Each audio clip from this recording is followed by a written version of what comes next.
Bueno, hermanos, no sé si ahí pueden ver la presentación, gloria a Dios. ¿Se está proyectando? Amén. Amén. ¿Sí? Doctrina del discípulo apostólico, ¿verdad? La unicidad. ¿Lo ven ahí? Amén. Amén, gloria a Dios.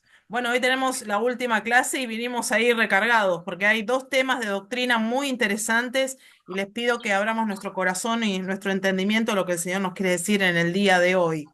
Amén. Bueno, acá hay un ping-pong de preguntas y respuestas. No sé si alguien tiene preparado alguna cosa que quiera compartir o si se acuerdan de estos temas de estos temas que hemos visto a principio de las clases. Una tiene que ver con el discipulado. No sé si se recuerdan qué es un discípulo.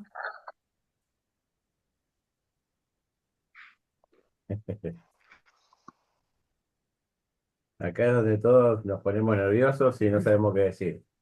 Pero nada, es un Este, repaso de las clases anteriores, ¿sí? Es a modo de que no nos olvidemos lo que venimos viendo. Empezamos con el discipulado, con creciendo en la casa de Dios, ¿con qué más? El discipulado, bueno, el discípulo viene de disciplinado, ¿no? De disciplina.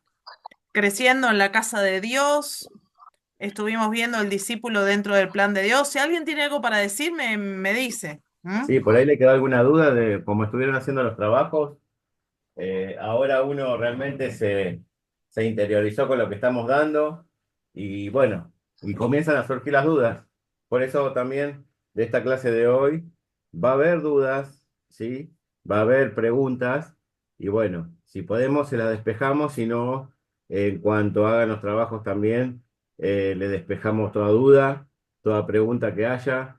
Estos temas son muy importantes, hermanos, porque tienen que ver con la base doctrinal de nuestra fe, de lo que creemos nosotros como Iglesia Apostólica. La unidad en el discipulado, sí hablamos de la importancia de ser un equipo en la iglesia del Señor. Hablamos sobre la gratitud y la adoración como estilo de vida del discípulo. Sí, hablamos de siempre ser agradecidos por las circunstancias que estamos atravesando y cómo adorar al Señor en espíritu y en verdad, alabando juntos a Dios. También hablamos sobre relaciones interpersonales saludables, ¿sí? Hablamos sobre la familia, un poco sobre los cónyuges. Bueno, también tuvimos el retiro matrimonial, así que todo va ayudando para bien. Los frutos espirituales del discípulo. Hablamos sobre los dones en el discipulado,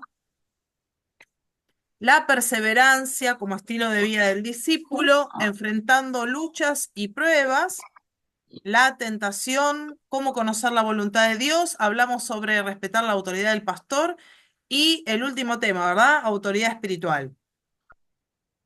Amén. Pero hoy vamos a hablar sobre la unicidad, ¿sí? Solo existe un Dios. Y vamos a tratar de responder cuáles son las respuestas de estas preguntas, que es, ¿cuál es el nombre de Dios? ¿Cuál es su naturaleza? Y vamos a ir directamente a la palabra del Señor. Sí, ahí está nuestro profesor que nos ha acompañado toda la escuela a crecer con sus anteojitos. Y vamos a ir a la palabra de Dios, ¿sí? En el nombre de Jesús vamos a ir a Deuteronomio 6:4 y no sé si hay alguien que me puede buscar Santiago 2:19 y ahí vamos a ir a la palabra del Señor. La Biblia nos dice, queridos hermanos, que solo existe un Dios, ahí como pusimos adelante. En Deuteronomio 6:4 hay una palabra que los judíos usan en el Shema, le dicen que es una oración, un rezo judío. ¿M? Que lo hacen tapándose los ojos, así como está esa chica. Se tapan los ojos y leen este versículo.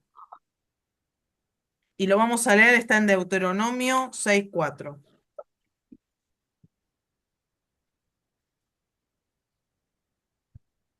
¿Alguien lo tiene, hermanos?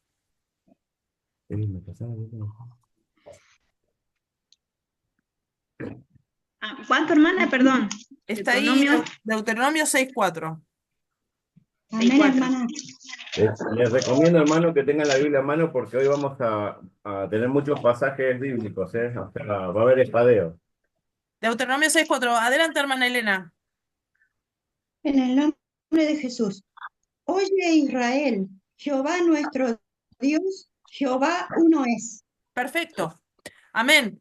A ver, todos los judíos saben muy bien que el Señor es uno, ¿sí? No hay tal cosa como varios dioses, hay solo un Dios y es al que los judíos le oran y a través de este rezo que lo hacen en sus días más sagrados y también, muy interesante, lo hacen como las últimas palabras antes de morir, ¿sí? Así de relevante piensa el pueblo judío que es este versículo. Y la verdad que tiene que ver con la base de nuestra doctrina. ¿Qué es la unicidad de Dios? La unicidad de Dios significa creer que Dios es indivisible, ¿sí? Dios es uno y no se puede dividir, así de simple. ¿Qué es la unicidad? Que creemos que Dios es indivisible, que es uno, ¿sí? Que no se puede dividir. No hay tal cosa como dividirlo en dos o tres dioses, es solo uno, como creen los judíos. Deuteronomio 6:4 lo leímos, Jehová nuestro Dios, Jehová uno es. ¿Alguien que tenga Santiago 2:19, hermanos? En el Nuevo Amén. Testamento. Amén, amén. Amén. Lo tengo yo acá. Sí, hermano, adelante. Bueno. Bien, lo tengo en la versión internacional. Dice, en el nombre de Jesús, ¿tú crees que hay un solo Dios? Magnífico. También los demonios lo creen y tiemblan. Amén. O sea que esta es una realidad espiritual que si nosotros la sabemos interpretar y adoptar y aceptar, tiene mucho poder, porque tanto el mundo espiritual donde nosotros nos movemos, como el mundo espiritual inclusive de Satanás y sus demonios, todos saben que Dios es uno. Y el que tiene esta verdad en su vida y la practica y es bautizado en el nombre de Jesucristo, tiene autoridad y poder sobre los demonios. ¿Mm? Por eso dice que los demonios tiemblan, porque ellos saben cómo es la doctrina, la conocen muy bien cuál es la verdad. Y por eso tiemblan, porque saben que un hijo de Dios que tiene esta verdad es de temer, es realmente de temer para Es ellos, poderoso. es poderoso. Así que bueno, no hay nada mejor que saber quiénes somos y en qué creemos, ¿sí? Así que bueno, amén, hermanos. Amén. Amén. Bueno, vamos a ver cuáles son, cómo es Dios, ¿sí? Dios es espíritu. Habíamos visto este pasaje en Juan 4:24, no sé si lo pueden buscar. Pero habíamos estado hablando justamente de cómo adorar al Señor y este pasaje dice cuál es la característica de él, ¿sí? Porque estamos tratando de descubrir cómo es Dios. No sé si alguien me lo puede leer en el nombre de Jesús, 4:24.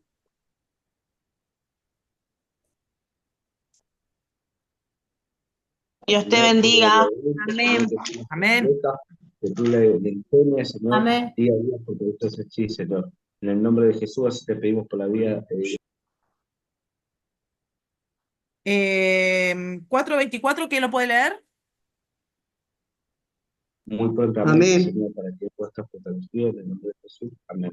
Dios es espíritu y los que lo adoran en espíritu y en verdad es necesario que adoren.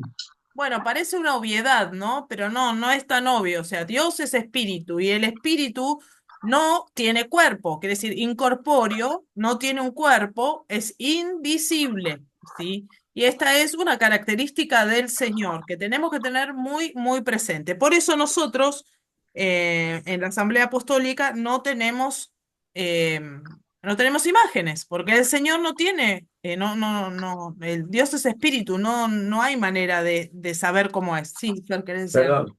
Y además, fíjense que lo está diciendo en Juan, ¿sí? El que lo está diciendo en Juan es Jesús el que lo está diciendo, y es Dios mismo el que lo está aclarando, ¿sí? O sea, no lo está contando un discípulo, no lo está contando un profeta, no lo está contando otra persona, sino que lo está contando Dios mismo. Entonces, Dios mismo está diciendo que Él es espíritu, Amén. ¿sí? Seguimos. Ojo, Dios es espíritu, pero Dios fue manifestado en carne, y eso es lo que nos va a explicar después el hermano Fernando. Seguimos. ¿Cuál es la naturaleza de Dios y sus atributos? Número uno, como acabamos de ver, Dios es espíritu. Lo dice en Génesis 1:2, no sé si se recuerdan. ¿Qué decía ese pasaje? Es sencillo, dice así. Este lo leo yo porque es fácil de encontrar. Ah, qué piola, el hermano Fernando. Se buscó el más fácil. Dice, en el principio creó Dios los cielos y la tierra estaba desordenada y vacía, y las tinieblas estaban sobre la faz del abismo, y el Espíritu de Dios se movía sobre la faz de las aguas. Amén. O sea, Dios es espíritu y Él se mueve en el inicio de la creación, como dice este pasaje. Por eso nosotros no tenemos imágenes, como les venía explicando. Número 2, Dios es omnipotente. ¿Sí? En Génesis 35:11 hay un pasaje interesante donde el Señor se le presenta a Jacob y le dice que Él es el Dios omnipotente. ¿Y qué quiere decir omnipotente? Que Él no tiene ningún límite, ¿sí? Que todo lo puede. Dios no está sujeto a ninguna ley, ni siquiera a las leyes de la tierra, ¿sí? Él puede, digamos, romper la ley de la gravedad, no lo ata para nada. Así que eso hay que tener muy presente en cómo es el Señor. Génesis 35:11, que está ahí adelante, no sé si lo tienen. ¿Alguien que lo quiera leer?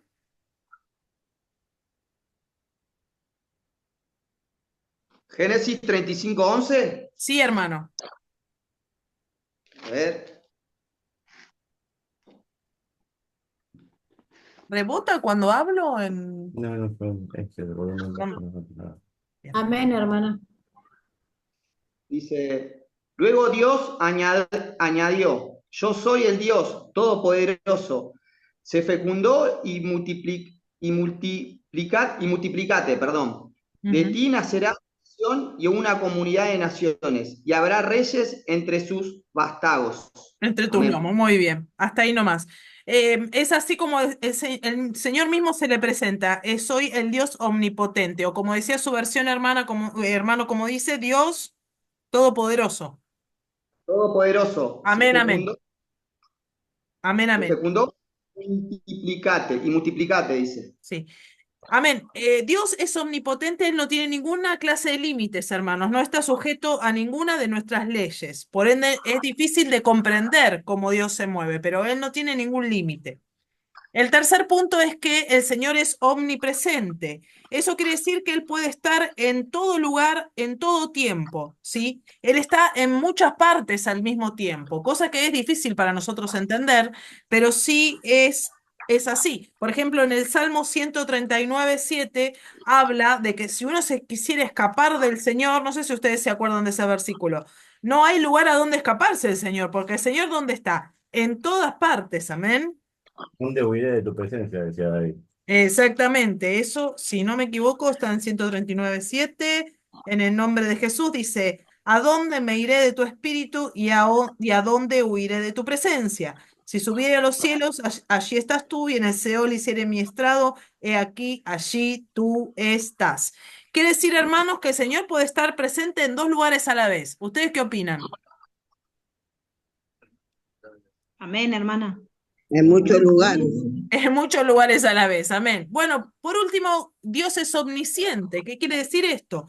Que Él lo sabe todo. Él sabe nuestros pensamientos, nuestras ideas, nuestros planes y también nuestro futuro. ¿Sí? ¿Hay algún versículo que se les venga con respecto a esta característica de la naturaleza de Dios y su atributo? ¿Que Él lo sabe todo? Ah, perdón, no, yo quiero agregar algo más. A mí me pasaba que yo pensaba que Satanás podía escuchar mis pensamientos y que podía ser como Dios que se presentaba en varios lugares. Pero la Biblia declara que solamente Dios es omnipotente, omnipresente y omnisciente. No hay otros más. Y Satanás es un ser creado, es un ángel querubín. ¿Sí? Entonces, los ángeles no tienen esa potestad, ese atributo como lo tiene Dios. El único que lo tiene es Dios. Entonces, cuando Satanás quiera venir a mentirles, a decirles a ustedes que está escuchando sus pensamientos o que se lo encuentran en todas partes, eso es mentira. Es mentira de Satanás, pero justamente nos miente para que creamos que es verdad. Pero la verdad dice la palabra de Dios que el único que lo puede hacer es Dios, no hay otro. Amén. Cuánta luz trae la palabra de Dios a nuestras vidas, hermanos. Así que el único que puede escuchar nuestros pensamientos es el Señor. Sigamos. Dios es invisible y para hacerse visible, él usa diferentes manifestaciones. Si él elige revelarse a través de manifestaciones. En el Antiguo Testamento se manifestó a través, por ejemplo, de la zarza que estamos viendo, pero también como un hombre, una persona, ¿no? Por ejemplo, a Abraham, a Jacob, a Moisés, se les apareció Dios como una persona, ¿sí? Entonces, estas clases de manifestaciones donde Dios, podríamos decir, se pone un cuerpo o se pone en algo visible, se llama teofanía, ¿sí?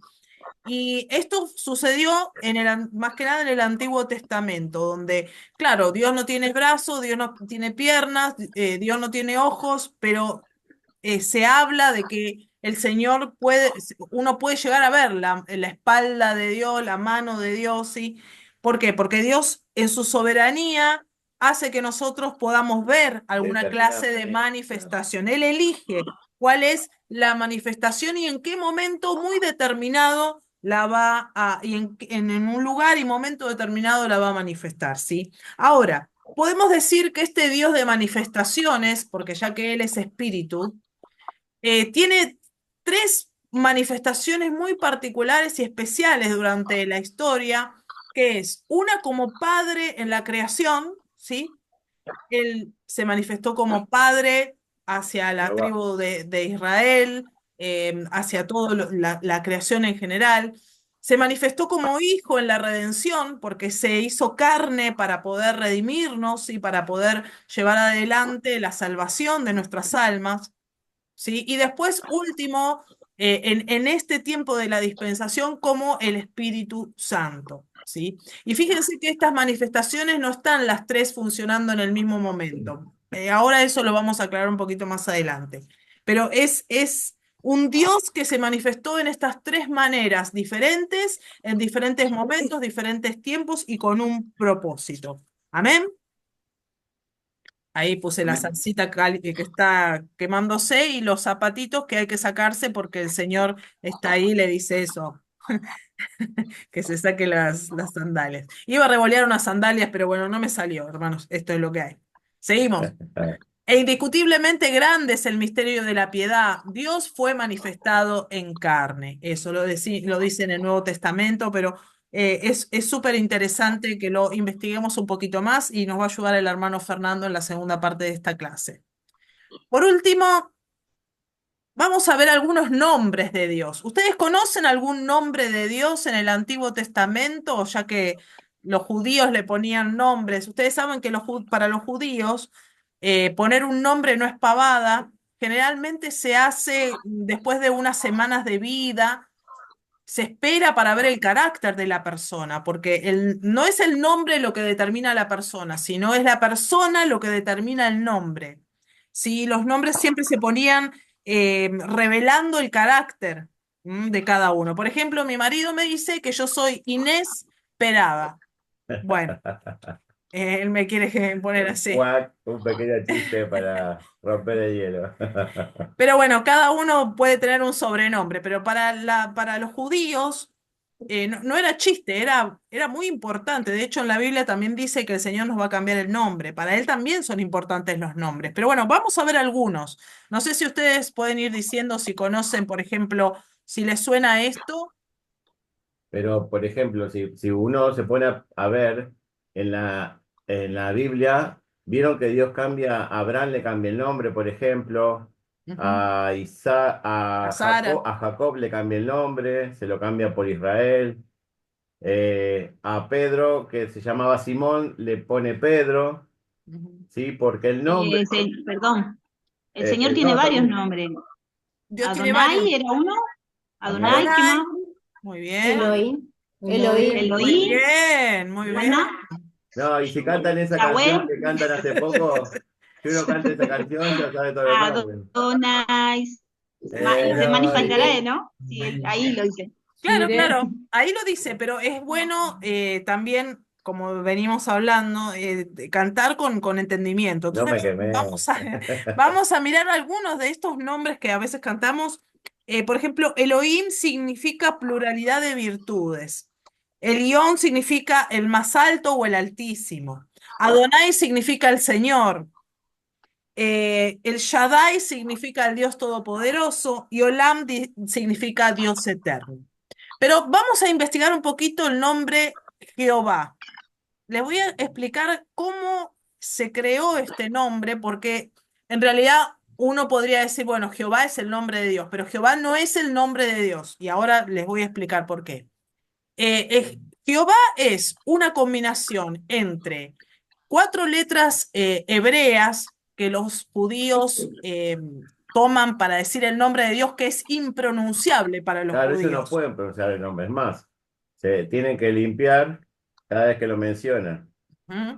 Entonces son estas 4, miren lo que hicieron, los masoretas, que eran unos eruditos del siglo IX, bueno, Escriba. escribas, hicieron muchas cosas. Ellos habíamos visto en la primera clase de Nacer que le pusieron algunos capítulos a la Biblia como para hacer más simple el estudio y mandaron esta solución, digamos. ¿Cuál es el nombre de Dios? Bueno, dijeron, vamos a agarrar estas 4 letras que significa el nombre de Dios Sin pronunciarlo. en hebreo, que ellos no lo pronuncian porque es impronunciable, y le vamos a agregar a Adonai. Vamos a agregarle las letras de Adonai y va a quedar algo así como Jajowa, o algo así. Y Yahweh, por eso puse los 2 pulmones. Algunas personas dicen que es cuando uno inspira y expira, ese es el nombre de Dios, que toda la creación dice el nombre de Dios cuando respira, ¿no? Pero bueno, eso es anecdótico y por eso está esa foto. Pero en realidad acá lo que queremos traer a luz es que Jehová no es el nombre de Dios, ¿sí? Es la traducción Es una nuestra traducción de del griego. un nombre que tiene características de Dios, como puede ser Adonai, que habíamos hablado, que es el Señor, pero no, así Dios no se identifica. Sí se identifica más como el yo soy, por ejemplo. Sí, él mismo se identifica. Por eso verán que a veces el pastor o algunos apóstoles o hermanos que predican, en vez de mencionar Jehová, como nosotros lo leemos comúnmente, dicen el Señor.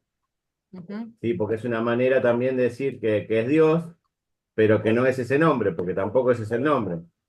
Pero ¿cuál es el nombre? Eso es lo que uno tiene que investigar un poquito. Pero a eso se lo vamos a dejar un poquito más al hermano Fernando, pero vamos a terminar en esta conclusión.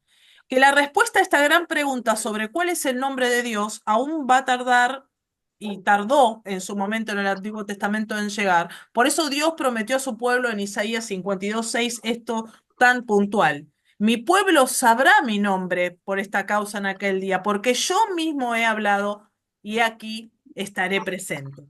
Este versículo es tan interesante porque está hablando de que el nombre de Dios se va a revelar en el futuro, ¿sí? Lo está hablando el profeta Isaías, y además revela de que Él mismo, de que Dios mismo va a estar presente en la tierra, ¿sí? Y ese es un gran misterio que después, bueno, fue revelado a través de la encarnación del Señor Jesucristo. Pero fíjense en esto, dice, este texto es muy importante y revelador ya que en él Dios afirma que él mismo vendría a la tierra a revelar su nombre. Fue por esto que Jesús vino, precisamente para dar a conocer el nombre del Padre. Como dice Juan 17:26, les he dado a conocer tu nombre y lo daré a conocer aún, para que el amor con que me has amado esté en ellos y yo en ellos. Los diferentes nombres utilizados en la antigüedad para referirse a Dios no eran nombres propios, sino apenas descripciones de Él. Como yo le decía, en mi caso ustedes me pueden describir con un montón de características, pero eso no quiere decir que sea mi nombre. ¿Sí? Como cuando hablamos de Mateo 28, que decíamos los títulos, ¿no? Yo tengo diferentes roles, diferentes cuestiones que voy a hacer, pero eso no es mi nombre. Mi nombre es Inés, no es madre ni esposa, tampoco es inesperada, o sea, no sé, malhumorada o, no sé, generosa. Por Eh, ejemplo, Noemí se había cambiado el nombre a... ¿Te acordás que había alguien que se había llamado Mara? Ujú. ¿Qué significaba Mara? Amarga. ¿Y cómo se llamaba antes? No recordamos bien, pero no era su nombre Amarga, pero como estaba en amargura se cambió el nombre a Amargura, ¿no? No, no es tu Noemí. nombre más. No, no es mi nombre, Noemí. inesperada. Bueno, vamos a ir. Al manifestarse Dios en carne, hemos recibido la revelación completa de su nombre, como veremos en la próxima lección que va a dar el hermano Fernando. Hasta aquí me ha ayudado el Vos te Señor. llamás Inema, Amén. Me es llamo tu Inés. nombre. Ese es mi Ahí nombre. terminó de grabar, ¿no? Voy a terminar de... A ver si puedo parar la...